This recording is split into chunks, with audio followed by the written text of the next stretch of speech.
नमस्कार दोस्तों, मैं अरुण बंकुल उन्नयन प्रकाशन के इस YouTube चैनल पर आप सबों का हार्दिक स्वागत करता हूं, अभिनंदन करता हूं।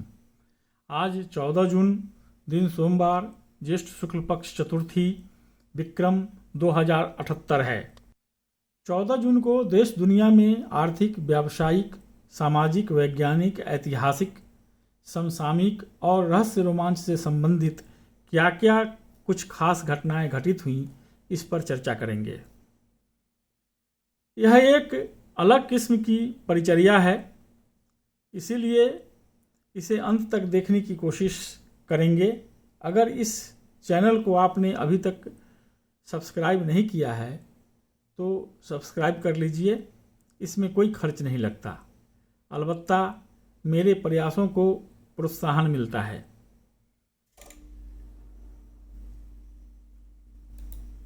और अंत में मैं एक प्रश्न पूछूंगा जिसका उत्तर आपको कमेंट बॉक्स में डालना है।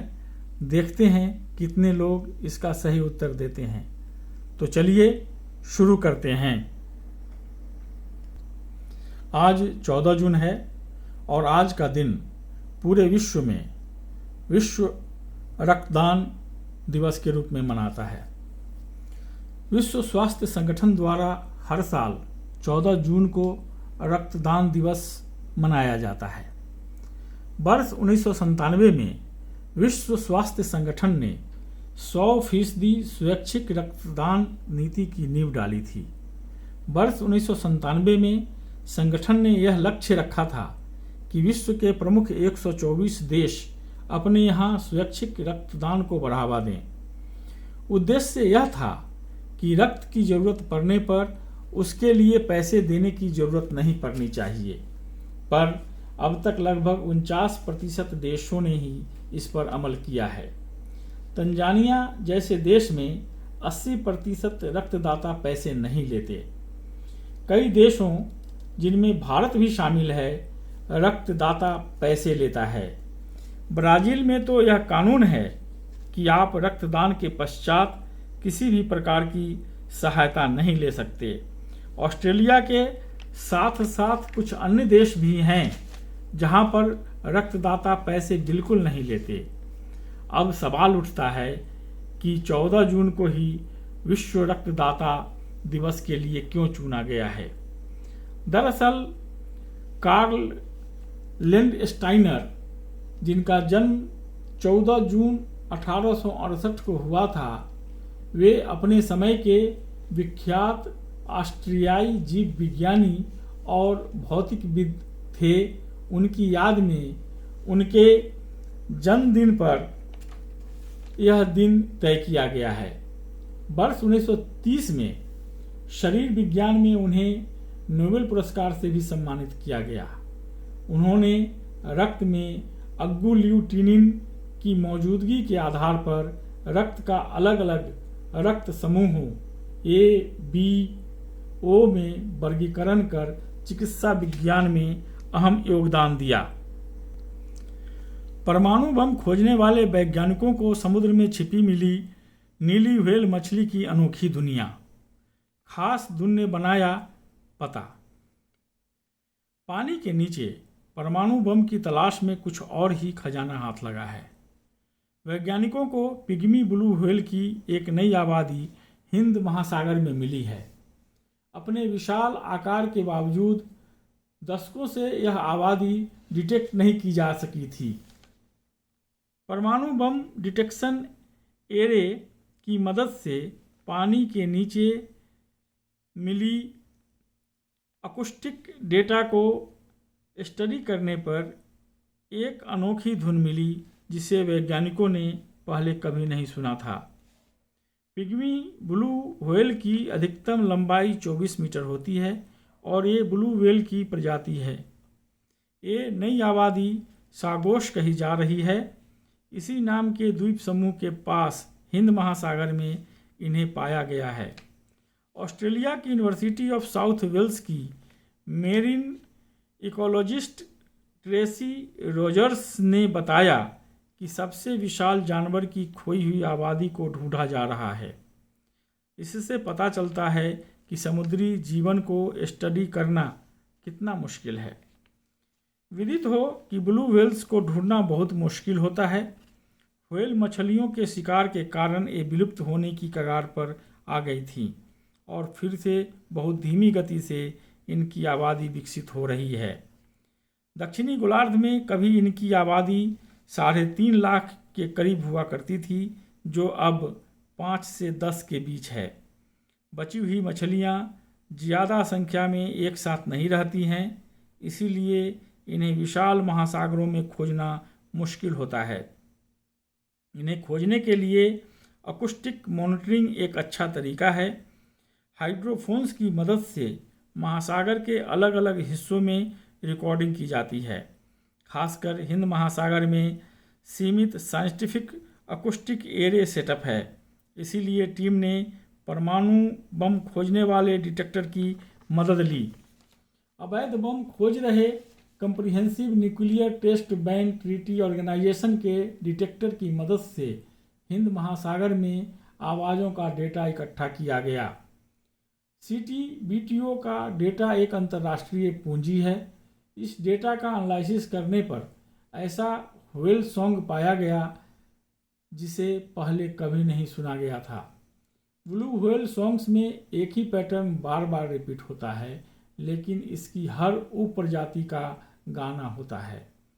इस पिग्मी आबादी का गाना 3 भागों में बटा है। पहला भाग थोड़ा जटिल है और बाद के दोनों बेसिक हैं। इसके आधार पर रिसर्चर्स को विश्वास है कि यहाँ कुछ व्हेल नहीं बल्कि पूरी आबादी है। इनकी कुल संख्या कितनी है यह अभी तक पता नहीं चल सका है। फोर्ब्स ने हाल ही में बाजार अनुसंधान फर्म स्टैटिस्टिक्स के साथ साझेदारी में आयोजित विश्व के सर्वश्रेष्ठ बैंकों की सूची का 3रा संस्करण जारी किया है।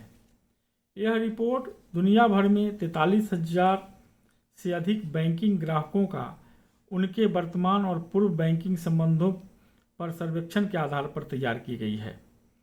फोर्ब्स के मुताबिक बैंकों को सामान्य संतुष्टि और प्रमुख विशेषताओं को रेट किया गया है। फोर्ब्स की सूची के अनुसार भारत के शीर्ष 10 बैंकों पर नज़र डाल देते हैं। DBS बैंक लगातार दूसरे वर्ष भारत में 30 घरेलू और अंतर्राष्ट्रीय बैंकों में से नंबर 1 स्थान पर है। DBS बैंक अर्थात development bank of Singapore. CSB bank दूसरे स्थान पर, ICICI बैंक तीसरे, HDFC चौथे, कोटक महिंद्रा 5वें, एक्सिस 6ठे, भारतीय स्टेट बैंक 7वें, फेडरल बैंक 8वें, सारस्वत बैंक 9वें और स्टैंडर्ड चार्टर्ड बैंक 10वें स्थान पर है। DBS इंडिया कई मानकों में उत्कृष्ट है। DBS की सामान्य संतुष्टि और ग्राहकों की एडवाइस बहुत अच्छी है। इन कारणों से DBS को भारत में नंबर 1 स्थान बनाए रखने में मदद मिली है। हाल ही में DBS बैंक इंडिया को एशिया मनी द्वारा इंडियाज बेस्ट इंटरनेशनल बैंक 2021 के खिताब से नवाजा गया है।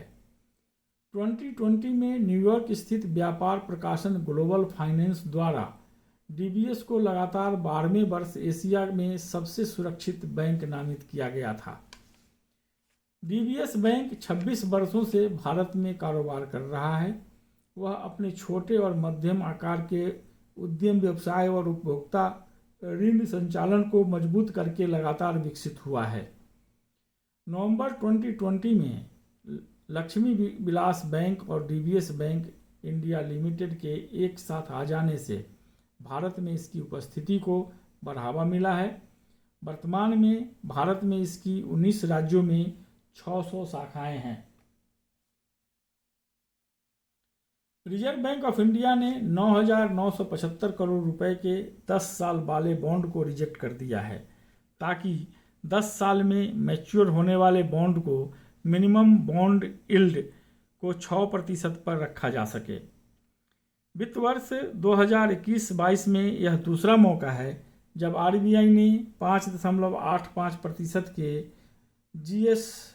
20-30 बॉन्ड्स के बिड को डिवॉल्व्ड यानी ट्रांसफ़र किया है। विदित हो कि डिवॉल्वमेंट उस प्रक्रिया को कहते हैं जिसमें बॉन्ड के अंडरराइटर्स खासकर प्राइमरी डीलर्स को बिना बिके हुए बॉन्ड्स को खरीदने के लिए बाध्य किया जाता है। आरबीआई ने डिवॉल्वमेंट के जरिए 32,000 करोड़ रुपए जुटाने का लक्ष्य रखा था, लेकिन वह इसके जरिए मात्र 16,774 करोड़ रुपए ही जुटा पाई। फाइनेंशियल ईयर 2022 में आरबीआई ने जी सिक्योरिटीज यानी गवर्नमेंट सिक्योरिटीज के जरिए 2.70 लाख करोड़ रुपए जुटाए हैं, जबकि केंद्र सरकार ने फाइनेंशियल ईयर 2022 में 12.05 लाख करोड़ रुपए का कर्ज लेने का टारगेट रखा है। यह सरकार के कुल उधार लेने के लक्ष्य का 22.6% है। आरबीआई ने 4,025 करोड़ रुपए के 10 साल वाले बॉन्ड बेचे, जिसका कट ऑफ यील्ड 5.99% है। वहीं 4.19% के ब्याज दर पर 3,750 करोड़ रुपए के 2 साल वाले पेपर बेचे, जबकि 6.96% इंटरेस्ट रेट पर 9,000 करोड़ रुपए मूल्य के 40 साल वाले बॉन्ड बेचे, जबकि बचे हुए बॉन्ड आरबीआई ने प्राइमरी डीलर्स को डिवॉल्व किया। अब जी सिक्योरिटीज की बात करते हैं। सरकार आमतौर पर सरकारी प्रतिभूतियों यानी सिक्योरिटीज के द्वारा कर्ज लेती है। Market stabilization bond, treasury bills, special securities, gold bond, small saving scheme, cash management bill आदि के द्वारा जो भी पैसा आता है वह सरकार के लिए कर्ज होता है। जब कोई किसी गवर्नमेंट सिक्योरिटीज या सरकारी बॉन्ड में निवेश करता है तो वह सरकार को कर्ज दे रहा है। सरकार एक निश्चित समय के बाद वह कर्ज लौटाती है और एक निश्चित ब्याज देती है। आमतौर पर सरकार इंफ्रास्ट्रक्चर प्रोजेक्ट्स जैसे सड़क, स्कूल आदि बनाने के लिए जी सिक्योरिटीज जारी करती है। इजराइल में मिला 10वीं शताब्दी का 1000 साल पुराना मुर्गी का अंडा। इजराइल में 1000 साल पुराना मुर्गी का अंडा मिला है। बताया जा रहा है कि यह दुनिया के सबसे पुराने अंडों में से एक है। हालांकि अंडा सफाई करने के दौरान टूट गया। बताया जा रहा है कि यह अंडा 10वीं शताब्दी का है और मध्य इजराइल के यावने शहर में खुदाई के दौरान इसे पाया गया था। यावने शहर में इन दिनों शहरी विकास के प्रोजेक्ट चल रहे हैं। इजरायली पुरातत्व विभाग के विशेषज्ञ डॉक्टर लिपेरी गॉल ने कहा है कि यह इजराइल और पूरी दुनिया में बहुत दुर्लभ खोज है। अंडे का छिलका खुदाई के दौरान मिलना हमेशा से रोचक रहा है, लेकिन यह सामान्य है। एक पूरा साबुत अंडा मिलना अपने आप में दुर्लभ है। इससे पहले इजराइल में प्राचीन अंडे के छिलके यरूशलेम के सिटी ऑफ डेविड में कई बार मिल चुके हैं। बताया जा रहा है कि यह पूरा अंडा 10वीं शताब्दी के एक पुरा स्थल से बरामद किया गया है। इस पुरा स्थल के अंदर पुरातत्वविदों को इस्लामिक काल का एक मलकुंड मिला है। पुरातत्वविदों के आश्चर्य की सीमा उस समय नहीं रही जब उन्होंने मलकुंड के अंदर एक असामान्य चीज को देखा। इजरायली पुरातत्वविद अल्लाह नागोरस्की ने कहा कि यह अंडा साबुत इसलिए बचा रहा क्योंकि यह एक खास स्थिति में 1000 साल तक पड़ा रहा। यह अंडा इंसानी मल के बीच पड़ा रहा और इसी वजह से यह बचा हुआ रहा। दोस्तों, अभी कोरोना का खतरा टला नहीं है। सभी लोगों से निवेदन है कि प्रोटोकॉल का पालन करें। सभी लोग वैक्सीन लगवाएं, स्वयं मास्क पहनें और दूसरों को भी मास्क पहनने को प्रेरित करें। 2 गज की दूरी बरकरार रखें। आज के लिए बस इतना ही। कल फिर मिलेंगे। मेरे चैनल को लाइक करें, सब्सक्राइब करें और हाँ, बेल आइकन को दबाना ना भूलें ताकि मेरे नवीनतम वीडियो आप तक बेरोक टोक पहुंचता रहे। तब तक के लिए नमस्कार। जय हिंद, जय भारत।